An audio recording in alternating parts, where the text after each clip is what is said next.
Heracles found love and settled down after a lifetime of adventures, but his past deeds came back to haunt him, leading to his tragic demise. The life of Heracles was one tumultuous adventure after another. He faced impossible challenges, battled monsters, and outwitted kings and gods. He led mighty armies against those who wronged him and enjoyed the affection of many.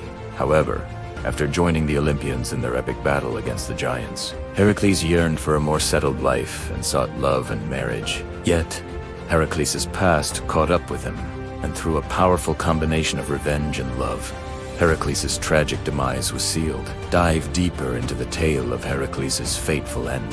Heracles had promised to marry and protect Meleager's younger sister Deianira. When Heracles arrived in Calydon, he discovered Meleager's fears were unfounded. Heracles immediately fell in love with Deianira. She was beautiful, clever, and independent, and turned down numerous suitors she considered unworthy of her. However, one suitor refused to accept no for an answer and attempted to court Deianira against her will. The river god Iole had become infatuated with Deianira and began trying to seduce the Caledonian princess. Iole became a bull, a snake, and a half-man, half-bull creature, and began following her.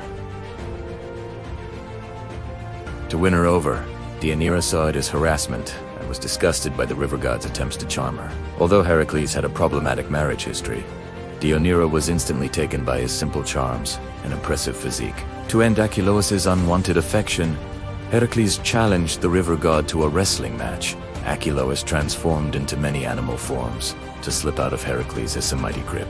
The river god changed into a bull and charged directly at Heracles. However, Heracles grabbed the bull by the horns, pinning the river god into submission and accidentally snapping off one of the river goddess bull horns in the process. After Iole was no longer a threat, Heracles and Deianira married and settled in The couple had 5 children together. However, Heracles' peaceful life was not meant to last. During a banquet, Heracles lost his temper and inadvertently killed a server. Feeling ashamed, Heracles left Calydon with Deianira. Heracles and Deianira arrived at the banks of the Evenus River and encountered a centaur named Nessus. Heracles hired Nessus to carry Deianira across.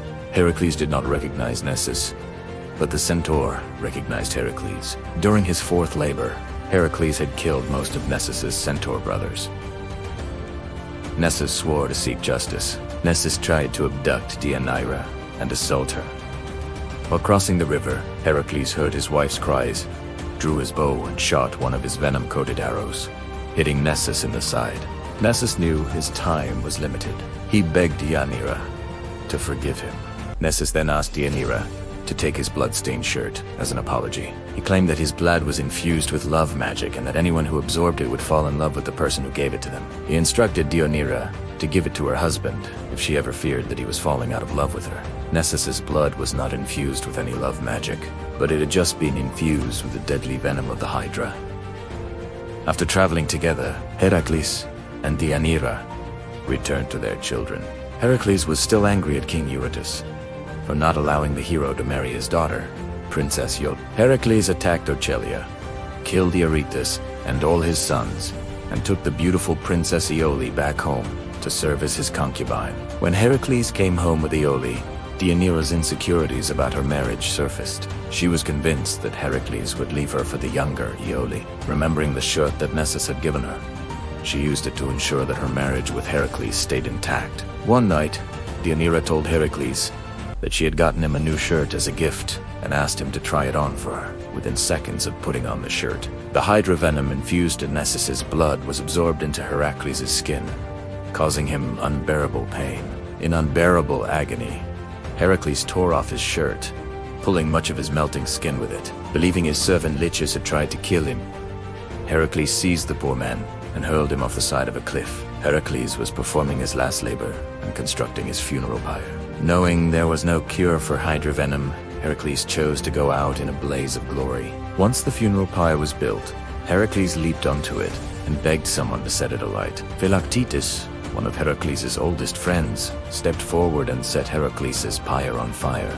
Heracles thanked his friend by giving him his bow and poison arrows. As the flames consumed Heracles, the hero breathed a sigh of relief. In the aftermath, Deianira realized how she had been tricked and what she had done to her beloved husband.